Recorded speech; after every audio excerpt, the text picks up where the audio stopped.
तो students, welcome to SP smart hybrid schooling system. बेटा, आज हम लोग काइनेमेटिक्स की वीडियो नंबर 2 को डिस्कस करने वाले हैं। तो वीडियो नंबर 1 में हमने आपको क्या बताया था कि भाई रेस्ट क्या है, मोशन क्या है ना, और फ्रेम ऑफ रेफरेंस कैसे हम जो है कि डिसाइड करते हैं मोशन पैरामीटर को डील करने के लिए।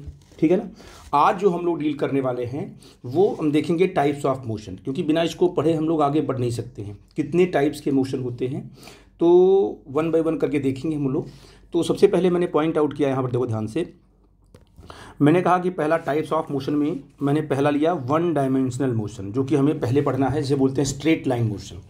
1 डायमेंशनल मोशन में बॉडी क्या है, स्ट्रेट लाइन मोशन करती है। जैसे मान लीजिए आपने देखो मोशन स्ट्रेट लाइन और रेक्टिलिनियर मोशन, मतलब स्ट्रेट लाइन बिल्कुल एक ही लाइन पर, मतलब बॉडी या तो कहाँ जाए, अगर एक्स में जा रही है तो एक्स में जाएगी, और अगर या तो राइट जाएगी या तो क्या जाएगी, लेफ्ट जाएगी, इसी एक स्ट्रेट लाइन में मूव करेगी। मतलब आप कह सकते हो कि ये आगे बढ़ सकती है और ये पीछे भी आ सकती है, लेकिन इसी लाइन पे। ठीक है ना। तो ये कहलाएगा motion in a straight line. ठीक है बेटा। जैसे मान लीजिए कोई बॉडी है, मैंने यहाँ पर दिखाया कि a ball projected upward direction. अगर हम एक बॉल को क्या करते हैं, बोलो जी, अगर हमारे पास क्या देखिए बंदा है, एक बॉल को आपने क्या अपवर्ड थ्रो किया तो ये बॉल ऊपर जाएगी, और फिर ऊपर से क्या है नीचे आएगी। हालांकि बॉल ऐसे नीचे नहीं आती है इस तरीके घूम करके, बॉल तो इसी लाइन पे नीचे आती है, लेकिन आपको दिखाने के लिए है, नहीं तो बॉल जाती है और इसी लाइन पे क्या होती है, वापस आती है। तो ये कैसा मोशन होता है, बॉल गई और फिर वापस आई, जिसे बोलते हैं स्ट्रेट लाइन मोशन, है कि नहीं बताइए। ये कैसा मोशन है, स्ट्रेट लाइन मोशन। इसको 1 डायमेंशनल मोशन भी बोलेंगे। ठीक है ना। आई थिंक मेरी बात समझ पा रहे हो मैं क्या बोल रहा हूँ। अच्छा, यहाँ पर देखो क्या है 2 डायमेंशनल मोशन। अब बॉडी से आपने पढ़ा है क्या है कि जब बॉडी एक्स, आपको मैं पहले बता दूं यहाँ पर, मान लो मैंने आपसे बताया होगा पहले कि इधर मान लो, इधर इस तरीके से ये आपका एक्स कोऑर्डिनेट है, इधर आपका वाई कोऑर्डिनेट, वाई एक्सिस है, इधर आपकी जेड एक्सिस है। ठीक है। और आपने कहा सर कि हमारी कोई बॉडी है जिसकी पोजीशन हमने यहाँ पर डिसाइड कर लिया, ये जिसका कोऑर्डिनेट क्या है, एक्स है, वाई है और क्या है, जेड है, और ये पॉइंट पी है। तो मैंने क्या बोला आपसे कि मोशन 2 डायमेंशनल मोशन। तो 2 डायमेंशनल मोशन में क्या है, मोशन इन अ प्लेन। जब कोई बॉडी, जैसे मान लीजिए आपका ये आपका जो पेपर है, जिस पेपर पे आप लिखते हो, अगर उसमें कोई बॉडी मूव कर रही है इस तरीके से, ये बॉडी अगर मूव कर रही है तो कैसा होगा तुम्हारा, ये आपका होगा 2 डायमेंशनल मोशन होगा। जैसे मान लीजिए एग्जांपल क्या है, प्रोजेक्टाइल मोशन है ना। तो इसमें क्या है, ये आपकी एक्स एक्सिस है, इधर आपकी क्या है, वाई एक्सिस है, और आपने एक बॉल को थ्रो किया, वर्टिकली अपवर्ड नहीं फेंका आपने ऑब्लिकली फेंका।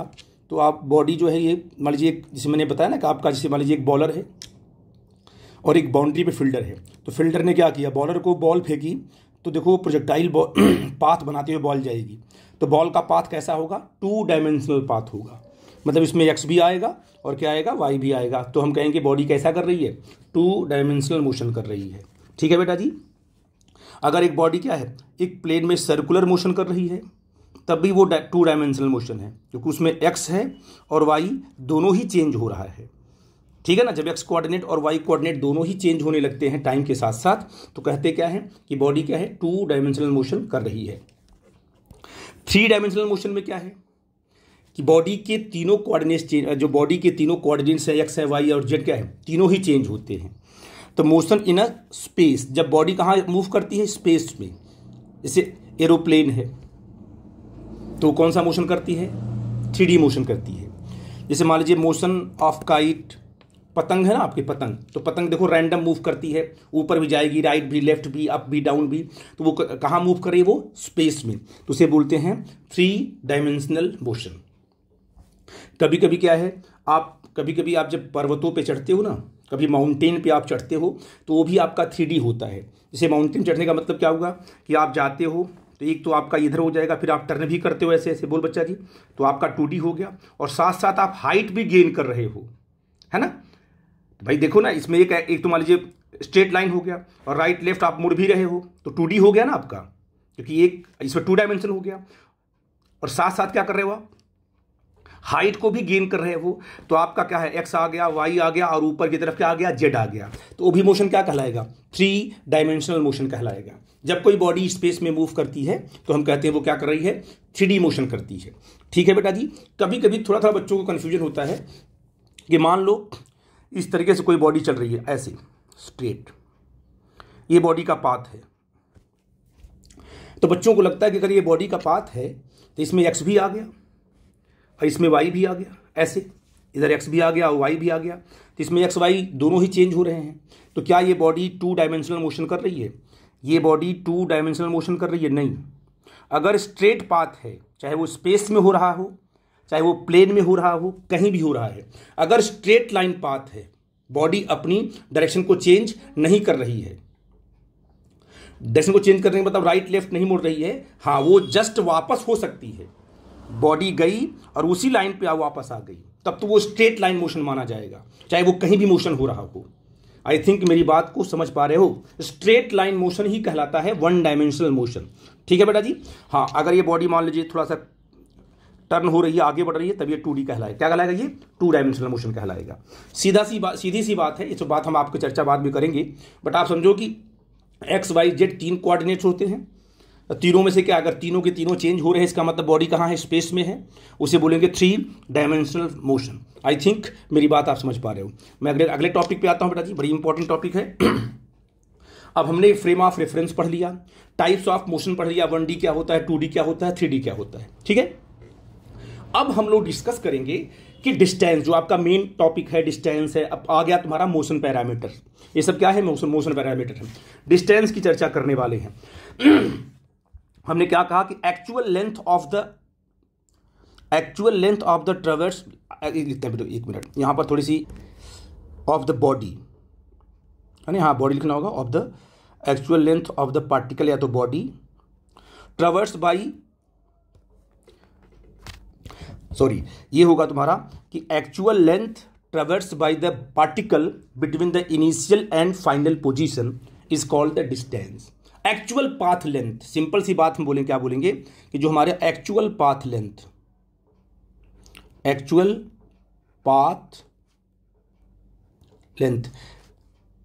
जो बॉडी का एक्चुअल पाथ लेंथ होता है, उस पूरी लेंथ को अगर हम मेजर करते हैं तो पूरी की पूरी लेंथ क्या कहलाएगी?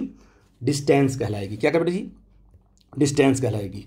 अब आप मुझे बताओ कि आपके पास 3 पाथ हैं। मैंने कहा एक पाथ आपका ये है, दूसरा पाथ आपका मैंने रैंडम ये ले लिया, और तीसरा पाथ हमने आपको बिल्कुल ऐसे ले लिया।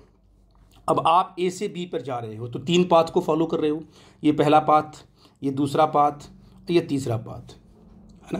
तो सबसे, अब मुझे बताओ कि अगर मैं बोलूँ कि पहले पाथ का डिस्टेंस क्या है, क्योंकि सर एक्चुअल पाथ लेंथ आप यहाँ से लेके ऐसे मेजर करोगे तो ये पूरा का पूरा डिस्टेंस कहलाएगा। मैंने बोला कि थर्ड का क्या होगा, एक्चुअल पाथ लेंथ क्या होगा, क्योंकि सर पूरा का पूरा हमें मेजर करना पड़ेगा। मैंने कहा कि बताओ सेकंड का क्या होगा, एक्चुअल पाथ लेंथ, कहोगे सर हमें यहाँ से यहाँ का मेजर करना पड़ेगा। ये तीनों ही डिस्टेंसेस हैं, ये भी डिस्टेंस है, ये भी डिस्टेंस है, ये भी डिस्टेंस है।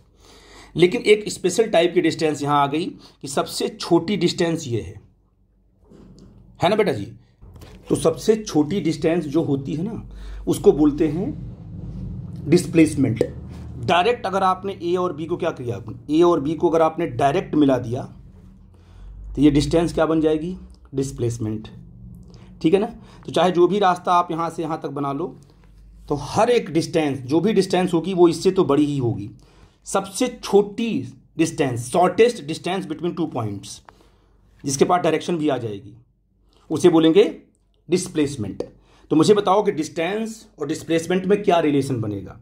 तो आप कहोगे सर डिस्टेंस तो हमेशा क्या है, डिस्प्लेसमेंट से बड़ा ही होगा। क्यों? क्योंकि ये डिस्प्लेसमेंट है, सॉरी ये डिस्टेंस आपकी है, ये डिस्टेंस आपकी है, कोई और पाथ लोगे तो वो डिस्टेंस आपका है। तो सारी डिस्टेंसेस क्या है, इस डिस्प्लेसमेंट से क्या होंगी? बड़ी ही होंगी। ठीक है ना। और अगर या तो अगर सिर्फ स्ट्रेट लाइन ड्रॉ किया आपने, एक पॉइंट यहाँ दूसरा पॉइंट यहाँ है, ऐसे आपने स्ट्रेट लाइन ड्रॉ कर दिया, तो यही डिस्टेंस भी है और यही क्या है, डिस्प्लेसमेंट भी है। तो डिस्टेंस जो है वो डिस्प्लेसमेंट के बराबर हो सकती है, या तो हमेशा डिस्प्लेसमेंट से बड़ी होगी। तो वो मैंने यहाँ चीज पॉइंट आउट किया है कि डिस्टेंस जो होती है वो डिस्प्लेसमेंट से क्या है, ये आपका ग्रेटर का सिंबल है और ये आपका इक्वल का सिंबल है। तो डिस्टेंस हमेशा डिस्प्लेसमेंट से बड़ा होगा या तो बराबर होगा। बराबर तब होगा जब बॉडी सिर्फ स्ट्रेट लाइन मोशन करती है और एक ही डायरेक्शन में कर रही है। अगर बॉडी एक ही डायरेक्शन में चल रही है और स्ट्रेट लाइन चल रही है, तो उस टाइम पर जो डिस्टेंस होगा वही क्या कहलाएगा, डिस्प्लेसमेंट कहलाएगा। ठीक है बेटा जी, आई थिंक ये बात समझ पाए आप। हमने लिखा है कि it is a scalar quantity, इसके पास कोई डायरेक्शन नहीं होती है, सिर्फ मैग्नीट्यूड से काम चलाते हैं। जैसे मैंने बोला कि जम्मू से लेकर के मुंबई की डिस्टेंस क्या है, तो आपने कहा कि 2000 किलोमीटर, बस काम चल गया आपका। आपको एक नॉलेज हो गया, एक डिस्टेंस की इंफॉर्मेशन आपको मिल गई कि कितना है, 2000 किलोमीटर है, दैट्स इट। अगर मैं ये पूछता हूं कि भाई मुंबई की लोकेशन क्या है, उसकी पोजीशन क्या है, कहां पे है वो, है कि नहीं है, तो आपको मैग्नीट्यूड के साथ साथ, नंबर के साथ साथ ये बताना पड़ेगा कि राइट में है कि लेफ्ट में है। अदरवाइज जम्मू से क्या है, मैंने कहा कि भाई जम्मू से आपको मुंबई जाना है, तो बोलो आप कहां जाओगे, आप राइट में जाओगे, लेफ्ट में जाओगे। अगर मान लीजिए आपसे मैंने बोल दिया कि यहां से लेकर मुंबई तक का डिस्प्लेसमेंट जो है, जो उसका डिस्टेंस है, स्ट्रेट अगर ड्रॉ करते हैं हम, तो मान लो 2000 किलोमीटर है, ठीक है ना। तो अब आप बताओ कि आप चल पड़ोगे, तो आप पूछोगे सर राइट में जाना है, 2000 किलोमीटर जाना है, कि लेफ्ट में जाना है, कि फ्रंट में जाना है, कि बैक में जाना है। जब तक डायरेक्शन की इंफॉर्मेशन आपको नहीं दी जाएगी तब तो आप चल ही नहीं पाओगे, तो मैग्नीट्यूड से क्या मतलब हुआ। तो ऐसी फिजिकल क्वांटिटी जिनको डायरेक्शन के बगैर हम एक्सप्लेन नहीं कर पाएंगे, समझ नहीं पाएंगे, तो उसे बोलते हैं वेक्टर क्वांटिटी। और ऐसी फिजिकल क्वांटिटी जिसमें सिर्फ मैग्नीट्यूड से काम चल जाए, जैसे आप गए शुगर लेने, अगर आप गए मार्केट में, आपने कहा हमें चीनी दो, शुगर दो हमें 1 किलो, तो बंदे ने 1 kg शुगर दे दिया आपको, तो जो मास आपको दिया कितना दिया, 1 kg दिया, आप लेके चले आए। क्या उसमें कहीं पर मैग्नीट्यूड से मतलब था, 1 kg 2 kg 3 kg बोलना पड़ेगा उसको ना, तभी वो मास आपको मेजर करके देगा, है कि नहीं बच्चा जी। क्या वहां पर आपको डायरेक्शन बताना पड़ा, बिल्कुल नहीं, है कि नहीं। अगर मान लो आपने कहा कि सपोज किया एक बॉडी है ना, उस बॉडी पर हमने कहा भाई इस बॉडी पे फोर्स लगाओ, तो आपके पास जो पावर है उतनी फोर्स आप लगाओगे, वो तो आपका हो गया मैग्नीट्यूड। मान लो आपने लगाया 10 न्यूटन का फोर्स लगाया, तो वो तो हो गया मैग्नीट्यूड। लेकिन जो डायरेक्शन होगी वो किधर रखनी पड़ेगी, पूछोगे ना हमसे कि भाई इस बॉडी पर सर हम फोर्स तो लगा देंगे, नो प्रॉब्लम, लेकिन किस डायरेक्शन में लगाएं आप बताओ। डायरेक्शन बताएंगे तभी तो प्रॉपर तरीके से मूवमेंट होगा, वरना हमें बॉडी को चलाना कहां पर है, आगे की तरफ, और आपने कहां से फोर्स लगा दिया, लेफ्ट से फोर्स लगा दिया, तो बॉडी तो राइट में खिसक जाएगी, नहीं खिसक जाएगी। हम चाहते हैं कि बॉडी क्या है, आगे की तरफ खिसके। मैंने आपसे कहा कि भाई इस बॉडी को खिसकाओ फोर्स लगा करके, तो आपके पास फोर्स आपने लगा दिया, तो फोर्स तो आप अपने हिसाब से लगाओगे ना, डायरेक्शन अपने हिसाब से डिसाइड अगर आपने कर लिया, तो आपने मान लो लगा दिया कहां से, लेफ्ट से, तो बॉडी कहां खिसक गई, राइट में। तो मैं कहूंगा यार तुमने ये क्या कर दिया, मैं चाहता था बॉडी कहां खिसके, आगे की तरफ। तो आप हमसे बोलोगे ना कि सर आपने पूरी की पूरी इंफॉर्मेशन नहीं दी कि बॉडी पर फोर्स लगाओ किस डायरेक्शन में। जब मैंने कहा कि 10 न्यूटन का फोर्स लगाओ फॉरवर्ड साइड, तब आप उस पर प्रॉपर फोर्स लगाओगे, और हमने जो क्वेश्चन किया है उसके हिसाब से आंसर निकल के आएगा। आई थिंक मेरी बात समझ पे आ गई आपको। तो फोर्स क्या है, एक वेक्टर क्वांटिटी है, कहीं भी फोर्स लगाओगे तो वहां पर डायरेक्शन के साथ साथ मैग्नीट्यूड के साथ साथ उस फोर्स की डायरेक्शन भी आपको बतानी पड़ेगी, अदरवाइज क्या है, वो प्रॉपर फोर्स डिफाइन नहीं हो पाएगा। तो यहां पर क्या बोला मैंने कि डिस्प्लेसमेंट के केस में डायरेक्शन की कोई नीड नहीं होती है, मैग्नीट्यूड से काम चल जाता है, 2000 किलोमीटर या 2 kg 3 kg जो आपका मेजरमेंट होता है, ठीक है। इसकी सीजीएस यूनिट के बारे में जानते हो आप, एसआई क्या होती है, मीटर होती है, सीजीएस क्या होती है, सेंटीमीटर होती है, जिसको हम सीएम से डिनोट करते हैं, मैं बता चुका हूं। डायमेंशन आपका एल होता है। Distance can not be negative, distance कभी नेगेटिव नहीं हो सकती है, वो हमेशा पॉजिटिव होती है, उसको मेजरमेंट उसका हमेशा क्या होता है, पॉजिटिव होता है। मतलब वो नेगेटिव होने का सवाल ही नहीं पैदा होता, क्योंकि हम डिस्टेंस को नापते हैं, पूरा एक्चुअल लेंथ है, चाहे राइट में जाए चाहे लेफ्ट में जाए, तो पूरा का पूरा क्या हमेशा वो पॉजिटिव होगी या तो जीरो होगी। डिस्टेंस जीरो हो सकती है, नो प्रॉब्लम, या तो पॉजिटिव होगी, नेगेटिव कभी पॉसिबल नहीं है, ठीक है। अब हम थोड़े जो क्वेश्चन फ्रेम करेंगे जो आप समझ पाओ। जैसे मैंने एक क्वेश्चन आपका बनाया हुआ, देखो प्रॉपर, इसमें क्या है, एक बॉडी कहां है, पहले ए पर है, ए से कहां गई, एक बच्चा ए पर है, ए से कहां गया, अपने घर गया, मान लीजिए वो ए से गया बी, बी से कहां गया, सी तक गया, और सी से फिर वापस कहां, अपने घर पे आ गया।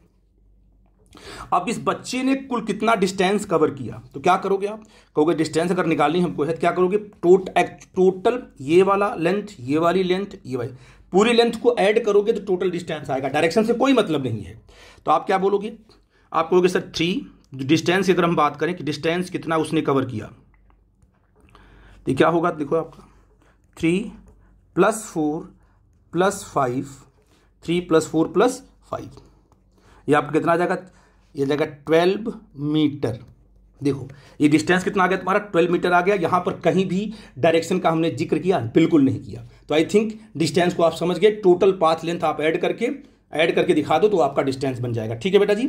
अब मैं अगले टॉपिक में आता हूं। अब देखो अच्छा कंसेप्ट, डिस्प्लेसमेंट। अभी मैंने डिस्कस किया था कि भाई डिस्प्लेसमेंट क्या है। ये आपका it is may be positive, may be negative और जीरो। डिस्प्लेसमेंट क्या है? पॉजिटिव भी हो सकता है, नेगेटिव भी हो सकता है और जीरो भी हो सकता है। बताता हूं कैसे। वही आपका shortest distance between initial and final position of the particle is called the displacement. ये मान लो कि एक पार्टिकल इस तरीके से जा रहा है और यहां पर पहुंचा, तो इसका इनिशियल पॉइंट पकड़ लो और जहां पर वो पहुंचा उसको पकड़ लो, उसके बीच में स्ट्रेट लाइन ड्रॉ कर दो, स्ट्रेट पाथ। जो शॉर्टेस्ट स्ट्रेट पाथ आपका हो रहा है, स्ट्रेट पाथ जो आपका शॉर्टेस्ट डिस्टेंस आपका है, ये स्ट्रेट लाइन जो आपकी है, यही कहलाएगी डिस्प्लेसमेंट। इसके पास डायरेक्शन भी है, कहाँ लेफ्ट से कहाँ जा रहे हो आप? राइट में जा रहे हो। इसके बाद डिस्प्लेसमेंट भी है। तो आप ये कह सकते हो कि भाई डिस्प्लेसमेंट के लिए क्या होना चाहिए? डायरेक्शन भी होनी चाहिए और साथ में उसका क्या है? मैग्नीट्यूड होना चाहिए। ठीक है ना। अच्छा, it is a vector quantity. ठीक है, डायरेक्शन के साथ उसको डिफाइन करते हैं। अच्छा, direction of the displacement is always initial to final position. अगर कोई आपसे पूछे कि भाई डिस्प्लेसमेंट की डायरेक्शन क्या है, तो कहोगे सर इनिशियल से कहाँ पर है? अगर ये इनिशियल और ये क्या है तुम्हारा है? फाइनल। तो बॉडी कहाँ से जाएगी? यहाँ से जाएगी, यहाँ से जाएगी, इधर जाएगी। तो डिस्प्लेसमेंट की जो डायरेक्शन होगी वो कहाँ होगी? इनिशियल से फाइनल की तरफ, ऐसे। ठीक है बेटा जी। जैसे मान लो मैं आपको एग्जाम्पल दे रहा हूँ। मान लो एक बॉडी यहाँ पर है, ध्यान देना, एक बॉडी यहाँ पर है, ये बॉडी यहाँ से चल पड़ी, ये देखो यहाँ से चल पड़ी, ये आपका ए पॉइंट है। अब बॉडी यहाँ से चल पड़ी, गई, और फिर मान लो वापस आई, बॉडी आगे निकल गई, ये यहाँ आ गई, है ना। अच्छा, एक ही लाइन बॉडी हम लेके जा रहे हैं बेटा जी, एक ही लाइन पर। तो आपको थोड़ा सा लाइन हम अलग दिखा रहे हैं जिससे आपको समझ में आए। ये यहाँ पर पहुंची, ऐसे मान लो यहाँ पर पहुंच गई। यहाँ पर पहुंचने का मतलब यहाँ पहुंची ना ये। अगर ये लाइन ड्रॉ करूँ मैं ऐसे, तो अगर इसी लाइन पे चल रही है, मैंने तो घुमा दिया इसलिए क्योंकि आपको समझ में आया कि बॉडी घूम रही है, अदरवाइज तो आप देख ही नहीं पाओगे, इसी पे ड्रॉ कर देंगे। तो मान लो जो बॉडी यहाँ आ गई। अब मुझे बताओ कि ये आपका बी पॉइंट है। अगर मैं पूछूं आपसे कि डिस्प्लेसमेंट डिस्टेंस क्या है, कहोगे सर डिस्टेंस तो ये यहाँ से लेंथ और फिर ये वाली पूरी की पूरी लेंथ जब हम लेंगे, इसको लेंगे और पूरी की पूरी ये लेंथ लेंगे, दोनों को जोड़ देंगे, तब जाके आपको डिस्टेंस मिलेगा। और डिस्प्लेसमेंट की बात करेंगे तो क्या कहोगे? सर डिस्प्लेसमेंट तो इनिशियल पोजीशन ये है और फाइनल ये है, बस इसको हम मिला देंगे। इसको हमने ऐसे मिला दिया, तो ये क्या बन गया तुम्हारा? डिस्प्लेसमेंट। इनिशियल और क्या है? फाइनल को। तो मैं पूछूंगा डिस्प्लेसमेंट की डायरेक्शन क्या है, तो कहोगे सर कि जहां से बॉडी चली है, मान लो ए से कहां चली है?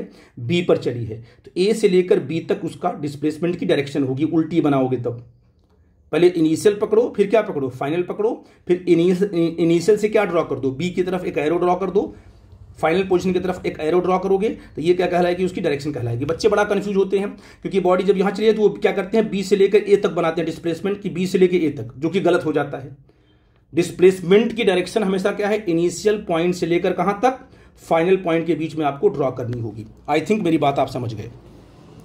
अब displacement does not depend on the path. अगर आप इस रास्ते से जा रहे हो कि यहाँ से ऐसे जा रहे हो, उससे कोई मतलब नहीं है। डिस्प्लेसमेंट सिर्फ इनिशियल और फाइनल पॉइंट पे ही डिपेंड करता है।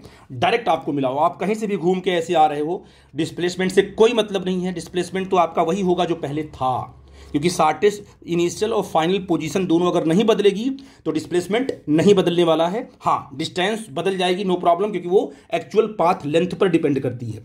आई थिंक मेरी बात आप समझ पाए। अब आपकी एसआई यूनिट क्या है? उसकी है मीटर। जो डिस्टेंस की है वही क्या है? क्योंकि दोनों को मीटर में नापते हैं। सीजीएस आपका सेंटीमीटर होगा। मैं एक क्वेश्चन लिया यहाँ पर, देखो ध्यान से, देखो मैं बताता हूँ आपको। ये स्केल मैंने बना रखी है, ऐसे है कि नहीं है? ये पूरा कितनी है? 10 मीटर की है। बोलो बच्चा जी। अब एक कार यहाँ से चल पड़ी, अब कार यहाँ से गई, फिर यहाँ से वापस आई, उसी ट्रैक पे वापस आई, यहाँ आ गई वापस, मतलब कितना आ गई? 6 पे वापस आ गई। अब मुझे बताओ कि डिस्टेंस कितना होगा उसका, जरा समझाओ मेरे को। तो अगर डिस्टेंस की चर्चा करो यहाँ पर, तो कहोगे सर यहाँ पर जो डिस्टेंस आपका होगा, यहाँ लिखता हूँ मैं, जो आपका यहाँ डिस्टेंस होगा, है ना, कितना होगा बेटा बताओ? ये जो आपका डिस्टेंस कितना होगा? यहाँ से यहाँ तक गए, ये पूरा का पूरा 10 मीटर है ना, और इधर वापस आए, कितना वापस आए? ये 10, कितना 4 आए क्या? हाँ, यहाँ से लेके यहाँ तक 4 मीटर आप वापस आए, तो 10 इधर का तरफ और 4 ये, पूरा का पूरा लेंथ कितना होगा? 10 + 4 इक्वल टू क्या आ जाएगा? 14 मीटर आपका ये क्या आ गया? ये आपका आ गया डिस्टेंस। ठीक है बेटा जी। अगर मैं डिस्प्लेसमेंट की बात करूं तो आप क्या करोगे, कहोगे डिस्प्लेसमेंट की बात करोगे सर, तो आप यहाँ से चले थे और फिर घूम कर आप यहाँ आ गए, तो इसका मतलब आप यहाँ आए, यहाँ आ गए, बोल बच्चा जी, और यहाँ से आप चले थे, तो डिस्प्लेसमेंट क्या होगा, कहाँ से, यहाँ से लेके यहाँ तक मिलाओगे, यहाँ से लेकर ऐसे मिलाओगे, डायरेक्शन ऐसे बनाओगे कि डिस्प्लेस, वो तो हो गया ना आपका, ये आपका कौन सा इनिशियल पॉइंट है, ये आपका फाइनल पॉइंट है, तो इन्हीं दोनों को मिलाना है एक स्ट्रेट पाथ से, ये हो गया तुम्हारा डिस्प्लेसमेंट। डायरेक्शन क्या होगी बेटा जी, इनिशियल ये था ना, ये इनिशियल था और ये तुम्हारा फाइनल था, तो इनिशियल से लेके फाइनल तक डायरेक्शन क्या होगी, राइट टू कहाँ होगी, लेफ्ट होगी। इसकी बात भी ध्यान देना आप लोग, डायरेक्शन के बगैर काम बिगड़ जाता है। तो ये आपका क्या होगा, तुम्हारा कितना होगा डिस्प्लेसमेंट, 0 से लेकर के 6 तक गया है, तो आप कहोगे सर यहाँ पर जो डिस्प्लेसमेंट हमारा होगा कितना होगा, 6 मीटर होगा। आई थिंक आइडिया आपको मिल गई मैं क्या बोलना चाहता हूँ। This is the most important concept और सारे बच्चे इसको समझेंगे, जहाँ जहाँ डाउट होगा तहाँ तहाँ मेरे से पूछेंगे। अब मैं अगली स्लाइड पे आता हूँ, देखो ध्यान से, देखो बड़ा इंपॉर्टेंट क्वेश्चन है। अब हम आपसे क्वेश्चन कराएंगे, उस पर हम चर्चा करेंगे। मान लो ये आपके पास सपोज किया कि एक सर्कुलर मोशन है आपका, एक सर्कुलर पाथ आपका है, बॉडी ए से कहाँ जा रही है, पी से कहाँ जा रही है, क्यू जा रही है। तो बताइए इस बॉडी ने क्या, इस बॉडी ने डिस्टेंस कवर किया कि नहीं कवर किया, बिल्कुल पी से कहाँ तक किया, क्यू तक डिस्टेंस ने कवर किया, ठीक है ना। तो आपको निकालना है कि टोटल डिस्टेंस, क्या निकालना है, टोटल यानी आपको निकालना simple distance from P to Q, और क्या निकालना है, displacement from P to Q। अब मुझे बताओ कि P से लेकर के Q तक का डिस्टेंस तो ये होगा ना, जो इसकी आर्क लेंथ ये है, ये पूरा का पूरा डिस्टेंस होगा। डिस्प्लेसमेंट क्या होगा, डिस्प्लेसमेंट को बोलते हैं शॉर्टेस्ट डिस्टेंस, ये होगा। तो ये तुम्हारा होगा डिस्प्लेसमेंट और ये क्या होगा तुम्हारा, ये होगा तुम्हारा डिस्टेंस, ये तुम्हारा डिस्प्लेसमेंट। तो अगर कोई बॉडी सर्कुलर मोशन में चल रही है तो डिस्प्लेसमेंट अगर कोई एक पॉइंट से कहाँ गई, दूसरी पॉइंट पे गई, तो डिस्टेंस और डिस्प्लेसमेंट को निकालने का तरीका बता रहा हूँ, ध्यान देना क्योंकि इंपॉर्टेंट चीज़ है और आपको समझ में भी आएगा। मान लिया मैंने कोई एक सर्कल लिया ऐसे सिंपल, ठीक है ना, और मैंने कहा कि मान लो ये इसका सेंटर है, ये इसकी रेडियस r है ना। मान लो ये बॉडी कहाँ आ गई, P से कहाँ आ गई, मान लो ये बॉडी P से आ गई Q पर, और कितना एंगल बनाया उसने, थीटा एंगल बनाया। मैं थोड़ा इसको बड़ा बनाता हूँ क्योंकि आपको बात समझ में आए। यहाँ पर है, यहाँ पर मैंने ऐसे लिया इसको, ठीक है ना, ये आपका मान लो P है, इधर हमने लिया इसको मान लो ऐसे, और ये मान लो आपका Q है। तो बॉडी P से कहाँ गई, Q गई, बोल बच्चा जी, कितना उसने एंगल बनाया, सेंटर पर थीटा एंगल बनाया, है ना। तो अब मुझे बताओ कि इसका जो डिस्प्लेसमेंट क्या होगा, शॉर्टेस्ट पाथ होगा ना, ये डिस्प्लेसमेंट ये होगा, है ना। तो पहले हम बात कर लेते हैं, अगर ये इसकी क्या P और Q क्या, इसकी आर्क लेंथ है जिसे बोलेंगे डिस्टेंस। तो इस आर्क लेंथ को हमने क्या मान लिया कि जो आर्क लेंथ आपकी मान लो L है, L is the arc length, angle कितना आपका थीटा है। तो आप मुझे बताओ कि अगर मैं आपसे पूछूं कि भाई एंगल इज इक्वल टू क्या होता है, एंगल इज इक्वल टू क्या होता है, आर्क लेंथ अपॉन रेडियस। तो एंगल क्या दिया है पर है, थीटा दिया हुआ है, आर्क लेंथ क्या है, L अपॉन क्या है, रेडियस आपकी r है। तो बोलोगे हाँ बेटा जी L कितना होगा, L तो आपका डिस्टेंस ही तो है P से Q तक, ये तो डिस्टेंस है ना आपका, ये सिंपल होगा R इंटू क्या होगा, थीटा। तो यहाँ से इस फार्मूले से हम क्या निकाल लेंगे, इस फार्मूले से हम निकाल लेंगे कि डिस्टेंस कितना है, आर्क लेंथ जो होगी वो डिस्टेंस कहलाएगी, जबकि थीटा किस में रखना है, रेडियन में। मैं पहले ही बोल चुका हूँ, आपको डिग्री में दिया होगा, रेडियन में आप कन्वर्ट कर लोगे। तो ये किसका फार्मूला आ गया बेटा जी, ये फार्मूला आ गया डिस्टेंस निकालने का। अब देखो ध्यान से, अगर आपसे क्या बोलता है, अगर आपसे ये बोल रहा है कि अब डिस्प्लेसमेंट की बात करो, डिस्प्लेसमेंट P से Q कितना होगा, तो सीधे फार्मूला लगाओ डिस्प्लेसमेंट का, displacement is equal to 2r sine theta by 2। याद रखना जो इसका एंगल क्या होगा, साइन थीटा बाई 2 होगा। तो सीधे डिस्प्लेसमेंट के लिए फार्मूला क्या लगाना है, अगर सर्कुलर मोशन हो रहा है तो 2r साइन थीटा बाई 2। अगर उस जो आपने कहा कि जो है ना P से Q तक या P जो भी एंगल बनाएगा उस एंगल को यहाँ रख के अपॉन 2 कर देंगे, ठीक है बेटा जी। तो अगर मैं इस पे आता हूँ, इस क्वेश्चन पे आता हूँ इस फार्मूले के हिसाब से, तो आप मुझे बताओ यहाँ पर क्या होगा। देखो ध्यान से, इसके सोल्यूशन की अगर मैं बात करूँ तो पहले निकालते हैं डिस्टेंस। डिस्टेंस क्या होती है, डिस्टेंस होती है आर्क लेंथ, आर्क लेंथ। अच्छा आर्क लेंथ क्या होगा, अभी देखो यहाँ पर क्या लिखा आपने, आर इंटू थीटा, तो आर और यहाँ पर थीटा बोलो कितना है, यहाँ पर थीटा ये पूरा का पूरा कितना है, ये आपका 90 डिग्री है, तो आर इंटू 90 डिग्री, तो 90 डिग्री को जब रेडियन में कन्वर्ट करोगे तो क्या आ जाएगा, π/2। तो बोलो क्या आ जाएगा तुम्हारा, π/2 इंटू आर मीटर। ये तुम्हारा क्या आ गया बेटा जी, ये तुम्हारा आ गया डिस्टेंस। बेटा जी क्या आ गया, ये तुम्हारा आपका डिस्टेंस आ गया। सिंपल आर्क लेंथ आपने निकाल लिया। अब यहाँ आपको क्या निकालना है, ये तो पहला हो गया तुम्हारा पॉइंट। दूसरा पॉइंट देखो, दूसरे पॉइंट में आपसे पूछा हुआ है कि भाई बताइए कि डिस्प्लेसमेंट क्या होगा। तो डिस्प्लेसमेंट का फार्मूला क्या है, 2r sin θ/2, ठीक है ना।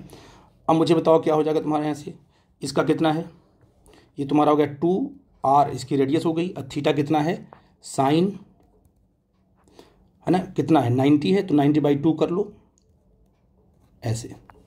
तो बोलो क्या हो जाएगा तुम्हारा 2r sin 45। अब डिस्प्लेसमेंट जो आपका आ गया, कितना आ गया बेटा जी, 2r, ये कितना हो जाएगा 1/√2, है ना बेटा जी। क्या हो गया तुम्हारा 1/√2। आई थिंक मेरी बात समझ पा रहे हो। अब 1/√2 यहाँ गया, आपका आंसर यहाँ लिख के छोड़ दोगे तो आंसर सही माना जाएगा, नो प्रॉब्लम। लेकिन कभी कभी ऑप्शन में क्या है, आंसर थोड़ा सा सिंप्लीफाई करके देता है।